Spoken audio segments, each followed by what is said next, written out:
প্রতিটা মানুষই চায় তার সুন্দর সুন্দর মুহূর্তগুলো ক্যাপচার করার জন্যে, স্মৃতি করে রাখার জন্যে।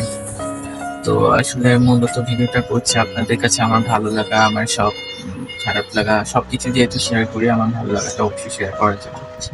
তো ঈদের পরের দিন কোথাও চলে গেলাম, সেটাই শেয়ার করবো বলে মূলত ভিডিওটা করছি। তো হ্যালো এভরিওয়ান, আসসালামু আলাইকুম। আপনার সবাই কেমন আছেন? আশা করি সবাই ভালো আছেন। তো আমরা দুপুরে খাওয়া দাওয়ার পরে একটু ওয়েট করে বের হচ্ছি, আমরা রেডি হয়ে গেছি অলরেডি। তো আসলে অনেক টাইম ধরে এরকম বন্ধ জায়গায় থাকতে ভালো লাগে না, একটু খোলামেলা পরিবেশে যেতে অনেক বেশি ইচ্ছে করে। তো আমরা যে এরিয়াতে থাকি ওই এরিয়াতে অবশ্য ওরকম খোলামেলা কোনো প্লেস নেই যে একটু ভালোভাবে ঘুরে আসবো। তো পাশে যেহেতু শীতলক্ষা নদী, নদীর পাড় তো ভালোই লাগে, খারাপ লাগে না। তো নদীর পাড়ে যাবো বলে সেদিন মূলত রেডি হয়ে গেছে আমি, আমার আম্মা, জাইসা, মিম, আমার ছোট্ট সংসার। তো আমার ছোট্ট পরিবারটাকে নিয়ে আমি ওই যে অটো নিয়ে নিলাম, চলে যাচ্ছি। তো আমরা আগে যাবো হচ্ছে সারুলিয়া বাজার, সারুলিয়া বাজার হয়ে দেন যাবো ওয়াসা, ওয়াসার ওদিক দিয়ে একটা ছোট্ট রাস্তা আছে, ওইটা দিয়ে একটু হেঁটে গেলেই নদীর পাড়। তো আসলে নদীর পাড় টা যেহেতু ওরকম ওইদিকে কাছাকাছি, তো ভাবলাম যে যাই, সমস্যা নাই। যেহেতু কাছে কাছে নদীর পাড়ে অনেক বাতাস ঠান্ডা বাতাস আছে।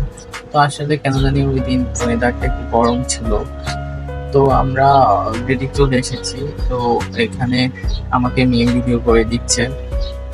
তো আমার মা সামনে হেঁটে চলে যাচ্ছে, দেখেন এভাবে। তো আমরা যে জায়গা দিয়ে যাচ্ছি দেখেন কেমন যেন ময়লাগুলোতে আগুন ধরাই দিছে কে যেন। তো এই যে আগুনের যে একটা গরম হিট, এটা লাগতেছিল শরীরে, তাছাড়া এমনি ওয়েদার গরম ছিল। তো আমরা যেহেতু চলে এসেছি আপনাদেরকে একটু দেখাবো বলে আসলে ওই এরিয়াটা দেখেন, ভালোই লাগে, খারাপ না। কিন্তু ওই জায়গাটায় বসার কোনো স্পেস নেই, সব মানে পুরো একটা জায়গায় হাঁটতে হয়। তো ভাবলাম যে এখানে একটু হেঁটে বাদাম বোট খেয়ে চটপটি ফুচকা যাক, মিল খাবে বা আম্মা খাবে, একটু খেয়ে চলে যাবো।